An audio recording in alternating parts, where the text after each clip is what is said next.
Okay, I've never really done a video of any kind except for a few short things here and there, so bear with me. The occasion of the new Twin Peaks prompted me to try to collect my thoughts on the series so far and do a video commentary slash review slash theory generating thing about the series. So this whole thing, which may become a series, I don't know, will be a kind of loosely constructed set of impressions, thoughts, comments, and theories about the new show.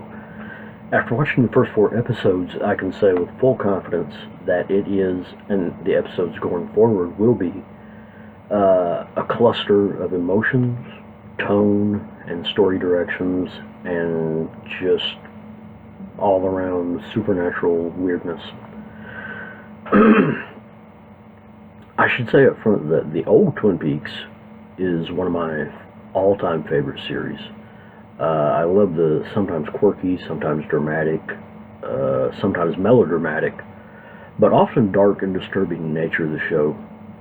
Since the mid-1990s, I've seen the entire series and the movie Fire Walk with Me multiple times, and I've been steeped in its lore and strangeness and mysteries almost as long.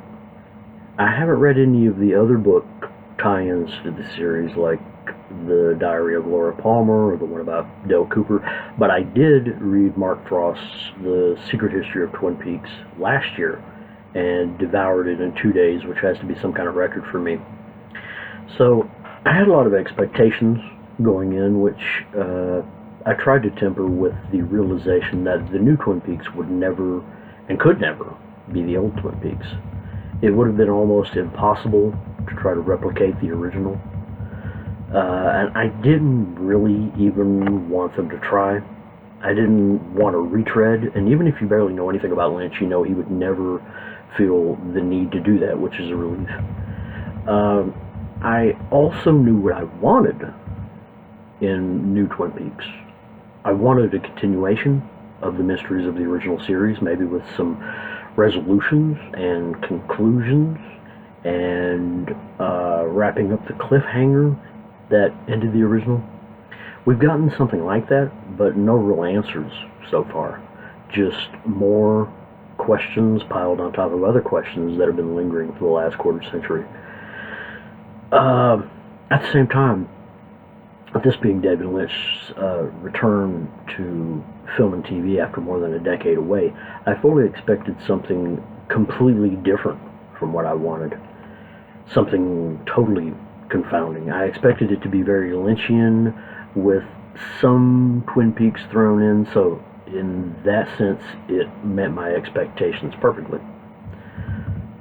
First off, it was nice to see a lot of familiar faces in the revival, including Shelley. I don't know if she's still Johnson, or if perhaps she's married to Bobby Briggs now. I don't know, it hasn't really been made clear. James Hurley, the classic deputies at the Twin Peaks Sheriff's Department, like Hawk and Andy, and of course Lucy, who is now Lucy Brennan, married to Andy Brennan. The one-armed man, the FBI agents Gordon Cole and Albert Rosenfield, Dr. Jacoby, the Horn Brothers. Even dead characters made appearances, including the late Don S. Davis, who played Major Garland Briggs, and Walter Olkowitz's Jacques Renault, or rather his twin, I guess, Jean-Michel Renault, which is how he's listed in the credits, bartending at the Roadhouse just like his murdered criminal brother. But the reappearance that affected me most was Catherine Coulson as Margaret Lanterman, the Log Lady, which was just absolutely heartbreaking. It's obvious from her scenes here, balding from the radiation and chemotherapy she was receiving for her real-life battle with cancer, that she didn't have long left when she worked on the new series, which I guess is true of many of the actors in the show, including Miguel Ferrer. It was nice to see them. I'm sure it'll be great to see Warren Frost when his scenes come up, but it's sad to know that they were close to the end. It's nearly as sad to not see people who were in the original series, like Michael Onkeen, who played Sheriff Harry S. Truman, or Piper Laurie as Catherine Martell. Robert Forster is great, but to know we're never going to see the relationship between Harry and Dale Cooper again is also a bit of a heartbreak. I can imagine why they didn't bring back Piper Laurie with a cast that was already this stuffed with old and new people. With the death of both her brother Andrew, played by the late Dan O'Hurley, and her husband Pete, played by the late Jack Nance at the end of the original series, there's not really much else you can do with her character arc. It's pretty much done. There's plenty of stuff in the new series, like the Giant's opening message to Cooper, the glass box, the evolution of the arm, the shaky nature of the whole Black Lodge itself, and Cooper's journey through the series' ever-expanding cosmology and metaphysical cast of characters, and his subsequent Philip Jeffries-like mental impairment. There's so much of it that defies explanation, which is pretty typical of David Lynch's work. Again, knowing Lynch, we may never have any resolution to the old mysteries from the original series, or the new mysteries being established here. But as long as it doesn't leave us with a cliffhanger on the order of what ended the old show, I think most hardcore Twin Peaks fans will count themselves lucky. A few short impressions about the scenes mentioned above. The glass box was intriguing for the short time it appeared. The apparition that popped up in the box and then seemed to escape was easily one of the scariest things I've seen in a while, and certainly one of the creepiest things in the new show. The evolution of the arm, if I'm reading it right, is the next stage in the development of the character originally played by Michael Anderson. Anderson seemed to have some kind of meltdown during the show, early production, and made a lot of very strange accusations against Lynch, and doesn't appear to be returning to the new show. I'm not sure if this direction was planned from the start or necessitated by the actor apparently losing his mind, but the blobby-headed tree-like creature in the new series is very, very strange, and it'll be fascinating to see where that goes, if anywhere.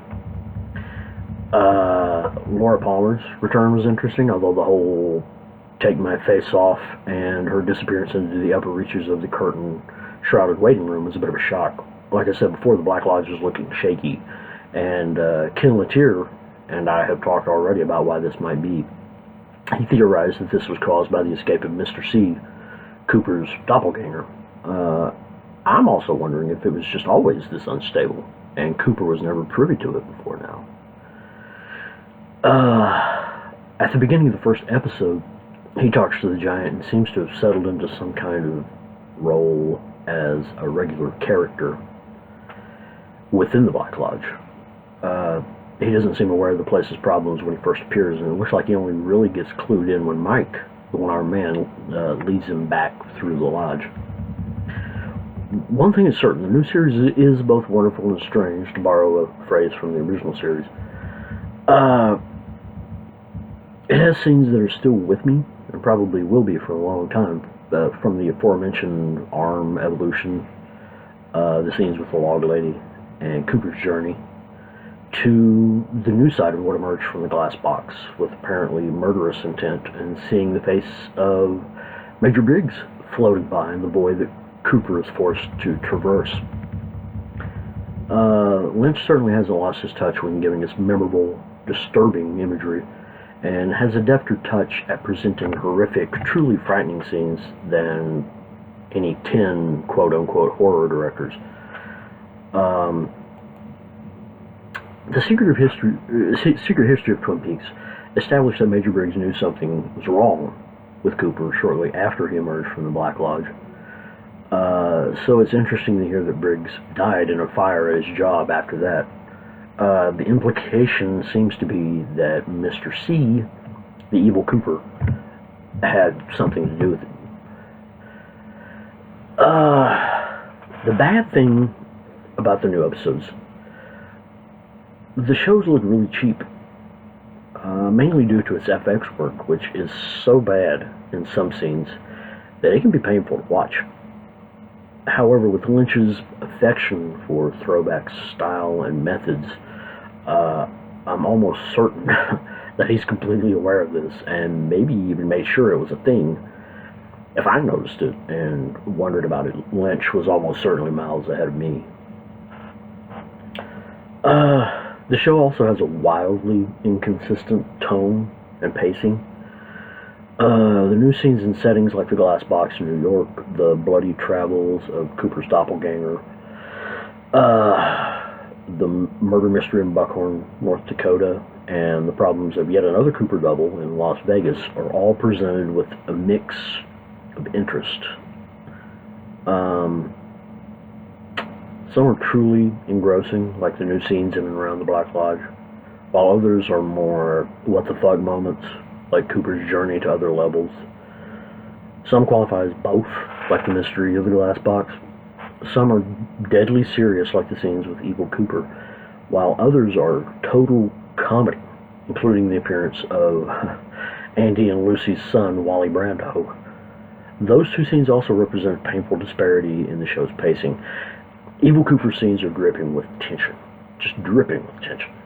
And they're a real joy to watch, despite Kyle MacLachlan not being quite right for the whole bad boy lounge lizard look and demeanor of Evil Cooper.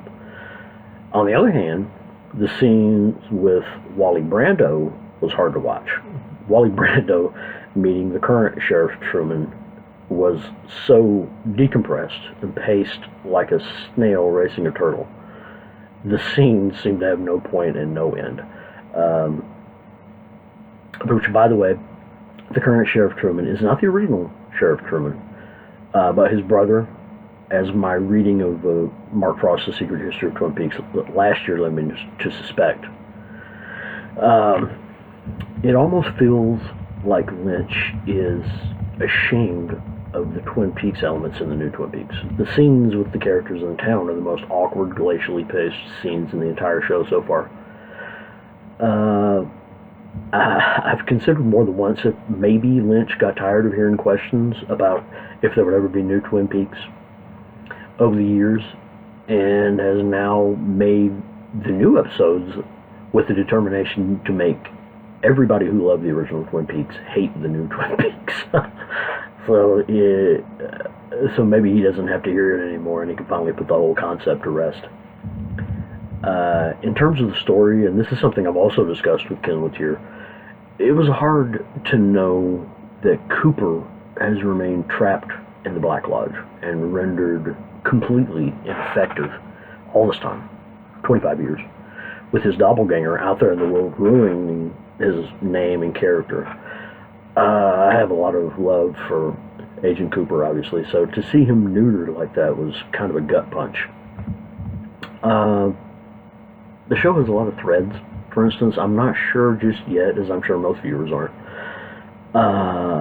how the murder mystery that Matthew Lillard's character Bill is embroiled in Buckhorn, North Dakota, will relate to the rest of the plot. All we know for sure is that Mr. C, Cooper's evil twin, is involved in it somehow, and he seems to be one of the few connective tissues that's keeping all these things even tangentially connected. Another scene of interest in that whole thread was the weird guy who was a few cells down from Bill in jail, whose head just sort of floated away. I'm not sure how Dr. Jacoby's reappearance will tie in either, or exactly what the Horn Brothers will be involved in. We just really got one extended scene with them, as well as featuring Ashley Judd. There's still a lot of returning characters and a lot of first-time characters in this new series who have yet to make an appearance. Or actors, I should say. Who knows what characters they're playing. But my point is, with Lynch, there's no guarantee that these scenes and plot lines even do relate to one another.